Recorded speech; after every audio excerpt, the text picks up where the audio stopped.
Sai nè, chỉ bảo tôi chuyển bên nè, giờ tròn đầu kia là chỉ nó nè, tôi bỏ lại nó lại thì bây giờ tôi chắc cũng có thế này. Ôi yo, tôi ăn sao thì tiền, ăn cái cũng có lò nè, sao thì tiền nè, sai ở cái mồi chả nè, trời là sắn trâu cái. Không bút thổ. Ý cú gì vậy nè? Tôi ăn nó bây giờ chắc cũng có ha. Tôi cho tôi một lại gashti nè.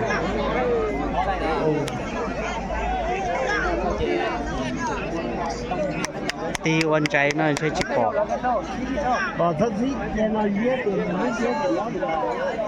Bây giờ một lại chơi tao xả tay ha là chơi ăn gashti xí nè. Thế đây lòn chế nó nè. Ăn sao thì tiền nè. Lo ấy yo chia sẻ bỏ chút luôn này lại chỉ li mất kể ô chầu thế này cho nhiều con hầu thế này